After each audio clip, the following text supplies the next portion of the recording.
Chers enfants, bonjour à chacun d'entre vous. J'espère que vous et vos familles, vous allez tous bien. Ce mois-ci, 4 questions nous ont été posées. Nous allons déjà répondre aux 2 premières qui ont été posées par Mathias. Voici la première. Comment Dieu fait-il pour transformer le mal en bien? Voici la réponse. Dieu ne transforme pas le mal en bien. Quelque chose de mal, par exemple voler une voiture, reste toujours un mal. Je ne reprends pas l'exemple de la guerre que proposait Mathias, parce que c'est un exemple compliqué qui pourrait faire l'objet d'une question à lui tout seul.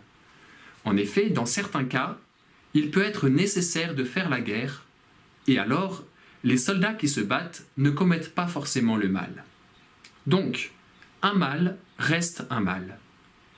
Jamais Dieu ne dira que voler quelque chose est bien. Mais voilà ce que Dieu fait. Il permet que d'un mal puisse sortir un bien encore plus puissant que ce mal. Le plus grand exemple de cela, c'est la mort de Jésus. Comme Dieu voyait que les hommes, depuis le péché originel, faisaient de plus en plus n'importe quoi sur la terre, c'est-à-dire qu'ils s'éloignaient de plus en plus de lui, il s'est dit que jamais aucun des hommes n'arriverait à être assez saint pour rejoindre le paradis. Pourtant, c'est pour cela que Dieu a créé les hommes, pour leur permettre de vivre heureux auprès de lui pour toujours. Donc, Dieu a envoyé son Fils sur la terre. Pendant 30 ans, Jésus a vécu caché, puis pendant 3 ans, il a annoncé cette bonne nouvelle, que Dieu est un Père plein d'amour pour chacun et qu'il est possible à chacun d'aller au ciel. Il n'y a qu'une condition, le suivre, lui, Jésus. Et qu'est-ce que Jésus a fait? Il a subi un mal très grand, celui d'être tué dans son corps par des hommes méchants qui le détestaient. Ils l'ont fait mourir sur une croix. Pour que vous compreniez bien le sens de la mort de Jésus sur la croix, chers enfants, et comment celle-ci a permis à un bien de sortir du mal, je vais prendre une petite image qui vous sera familière. Imaginez un bandit, par exemple Joe Dalton. Joe a cambriolé une banque. Heureusement, il a été capturé par Lucky Luke et jeté en prison. Quand Joe casse des cailloux toute la journée dans la cour de la prison, surveillé par l'œil endormi de Rantanplan, le shérif, qui regarde à travers la grille, se dit que cette situation est juste. C'est bien fait pour lui, il a ce qu'il mérite. Mais, quelques mois plus tard, quand Joe va être libéré parce qu'il a fini sa peine de prison, le shérif et même tous les gens de la ville acceptent de recevoir Joe parmi eux. En effet, il a fini sa peine de prison, donc, en quelque sorte, il est lavé, purifié du mal qu'il avait fait. Il l'a réparé. Je reviens maintenant à la question de Mathias. Chacun d'entre nous, et même chaque homme qui a vécu un jour sur la terre, est comme un Joe Dalton, car chacun, nous faisons du mal. La grosse différence avec l'image que je viens de donner, c'est que, pour nous tous, il y a quelqu'un qui a dit au shérif, c'est-à-dire à Dieu le Père, « Moi, je vais me faire arrêter à la place de tous ces Joe. Et non seulement je vais me faire arrêter, non seulement je vais accepter d'être jeté en prison, mais en plus de cela, je vais même accepter d'être tué. Parce que le mal que tous ces Joe ont fait est un mal très grand. Et il faut que je donne ma vie pour que ma réparation soit à la hauteur de ce mal. » Ce quelqu'un qui a dit cela, il est innocent. Il n'a rien fait de mal, lui. Il est juste, généreux, plein d'amour pour les hommes. C'est Jésus. Tout à l'heure, j'ai dit que la condition pour aller au ciel, c'était de suivre Jésus. Donc, si Jésus a accepté de subir un mal, pour qu'en sorte un plus grand bien, à savoir notre purification, eh bien, pour suivre Jésus, nous devons nous aussi, chers enfants, accepter parfois de subir un mal. Par exemple, un tremblement de terre qui va casser notre maison, ou bien un accident qui va nous blesser, ou bien une maladie. Bref, nous devons accepter de subir un mal, mais ce mal, nous devons l'offrir à Dieu le Père, comme Jésus lui a offert sa mort sur la croix. Et pourquoi pouvons-nous offrir nos souffrances? Déjà, pour consoler Jésus, qui est très abandonné de nos jours. Mais aussi, nous pouvons les offrir pour la conversion de certaines personnes, ou pour que d'autres personnes qui souffrent soient un peu consolées, ou pour d'autres choses encore, beaucoup d'autres choses. J'en viens maintenant à la deuxième question de Matthias. Pourquoi chercher à faire le bien, puisque de toute façon, Dieu transformera mon mal en bien? Question intéressante.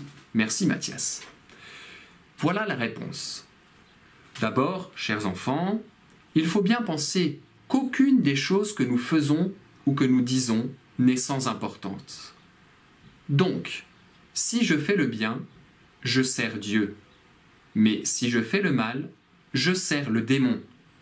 Et même si Dieu est tout-puissant, et même si Dieu, du coup, fera peut-être en sorte qu'un certain bien sorte de mon mal, il n'en reste pas moins que moi, personnellement, j'ai servi le démon, et que j'aurais participé ainsi à la mort de Jésus en étant moi-même un homme méchant. Deux autres questions nous ont encore été posées. Il y a d'abord celle-ci. Qu'un défunt soit incinéré, c'est-à-dire que son corps soit brûlé, est-ce un mal? Voilà la réponse. L'Église nous enseigne que la façon traditionnelle, on pourrait dire la façon normale, de s'occuper d'un défunt est de l'enterrer après avoir mis son corps dans un cercueil.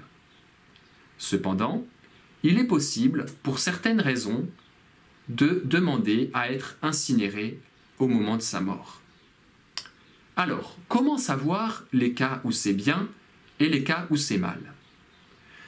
Voilà en fait quel est le critère fondamental. C'est l'intention du défunt qui permet d'en juger. Si le défunt avait demandé à être incinéré parce qu'il voulait ainsi montrer qu'il ne croyait pas en la résurrection, alors c'est mal, parce qu'alors l'incinération est le signe que le défunt voulait s'opposer à Dieu et à sa bonté. Si ce n'est pas cette raison-là, alors l'Église l'accepte. Mais il se trouve qu'il y a parfois des défunts qui n'ont pas été préparés à leur mort, soit parce qu'ils sont morts de façon imprévue, dans un accident par exemple, soit parce que leur famille les a laissés seuls face à ce grand moment. Ou alors, ça peut aussi être parce qu'ils n'avaient pas la foi, et que du coup, ils ne savaient pas que Dieu les attendait pour la vie éternelle. Ce que nous pouvons faire pour eux après coup, c'est de prier pour le repos de leur âme et d'offrir des messes à leur intention. Jésus sera touché et il ne laissera pas leurs âmes se perdre. Et voici maintenant la quatrième question, dernière question pour ce mois-ci. Comment s'appellent les 7 archanges? Alors, tout d'abord, pour ceux qui ne le savent pas, on appelle archange un ange supérieur aux anges normaux, plus grand, c'est-à-dire un ange qui est encore plus proche de Dieu. On sait qu'il y a 7 archanges parce que c'est la Bible qui nous le dit, dans le livre de Tobie, dans l'Ancien Testament, et dans l'Apocalypse. En fait, on ne connaît que les noms de 3 des 7 archanges. Ce sont ceux dont la Bible rapporte une mission particulière, et c'est le type de mission qui, à chaque fois, a donné son nom à l'archange. Ainsi, il y a l'archange Gabriel, qui a annoncé à la Vierge Marie qu'elle allait être la mère du Fils de Dieu. Il y a l'Apocalypse, qui parle de l'archange Michel, qui combat le diable et les démons. Et il y a le livre de Tobie, dans l'Ancien Testament, qui parle de l'archange Raphaël qui protège Tobie. Voilà. Chers enfants, j'espère que cette séance de réponse aux questions vous a intéressé. Et surtout, n'oubliez pas le défi du mois. Priez chaque jour la prière Ô Notre-Dame. C'est le mois de Marie. Cela fera tellement plaisir à la Sainte Vierge si vous la priez chaque jour. Notre-Dame des Neiges, priez pour nous et aidez-nous à monter la montagne de la sainteté. Amen.